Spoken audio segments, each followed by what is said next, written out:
Take 6 teenage boys, drop them on an isolated island with no adults, no rules, and limited food. Popular psychology and fiction tell us exactly how this ends.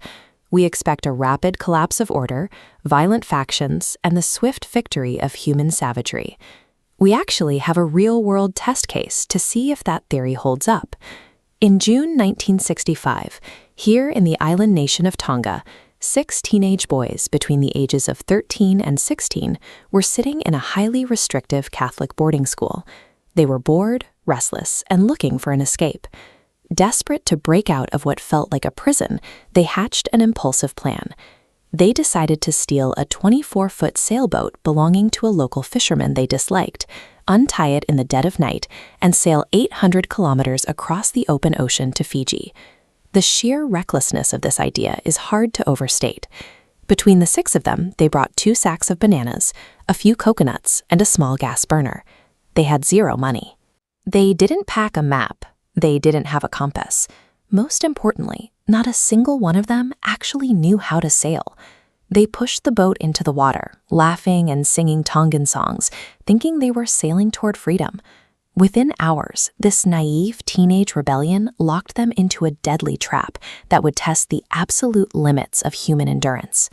That very first night, a massive and terrifying Pacific storm swallowed their boat. They woke up in pitch darkness to howling winds, with their 24-foot craft tossing like paper between giant mountainous waves. A sudden, violent surge of water shredded their sail into pieces.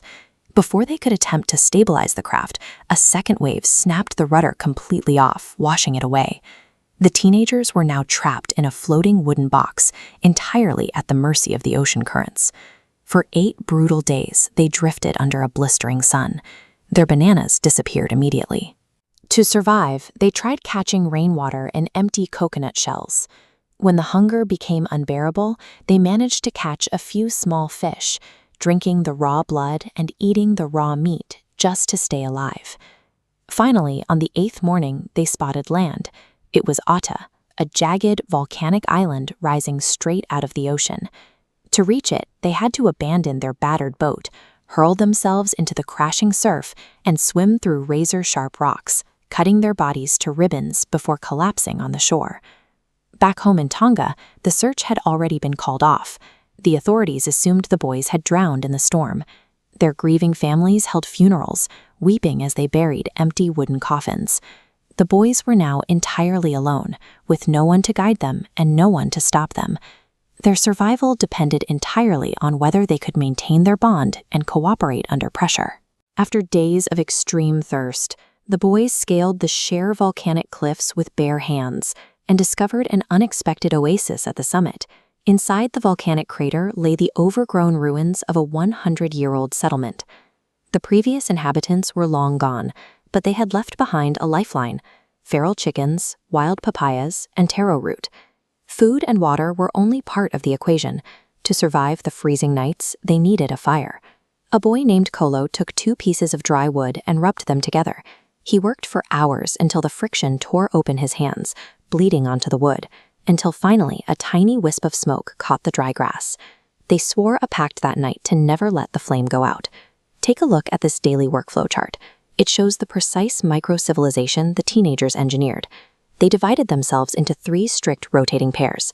2 boys hunted and foraged. 2 maintained the fire. The final 2 stood guard, watching the horizon for ships. They knew that a petty argument could destroy their fragile group, so they invented a strict mechanism for conflict resolution. If 2 boys started fighting, they were immediately banished to opposite ends of the island. They were forced to sit alone, in complete isolation, until their anger subsided and they could apologize. Physical violence was completely outlawed. When the rules of civilization vanished, these 6 teenagers actively chose to create new ones.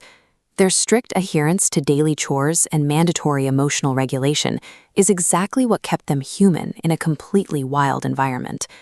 Months into their isolation, they faced a crisis that should have triggered a ruthless survival of the fittest response. While hunting on the jagged cliffs, a boy named Stephen lost his footing and plunged 50 feet down into a ravine. This medical timeline illustrates Stephen's injury, a severe compound fracture.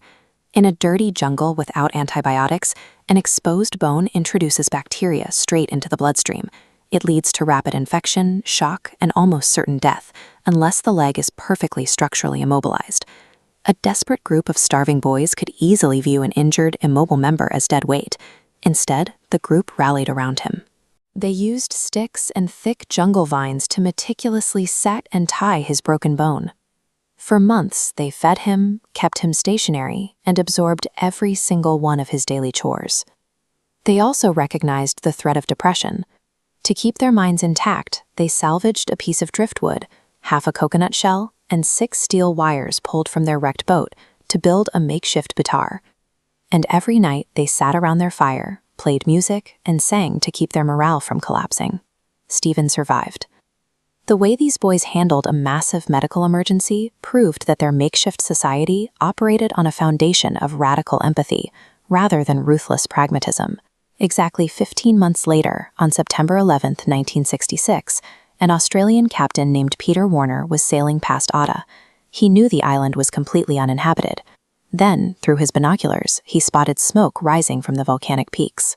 As Captain Warner brought his boat closer, 6 wild-looking, naked boys with hair down to their waists threw themselves off the cliff edge and swam furiously toward his ship. The first boy reached the hull, looked up, and told the stunned captain that they had been trapped on the island for a year and 3 months. When Captain Warner radioed the capital, the local operator wept, confirming these were the children the entire country had buried over a year ago. But the moment the boys stepped off the ship onto their home soil, the local police slapped them in handcuffs and threw them in jail. The fishermen whose boat they stole had decided to press criminal charges. Appalled by this, Captain Warner took action. He struck a deal with an Australian television channel, selling the exclusive rights to the boys' incredible survival story. He used that money to pay off the angry fishermen's debt, securing their release from prison. They had survived 15 months on a volcanic rock, but back in the world they had escaped, they were still just criminals in the eyes of the law. When doctors finally examined the boys, they were stunned. Despite living on a barren rock for over a year, all 6 were in remarkable physical condition.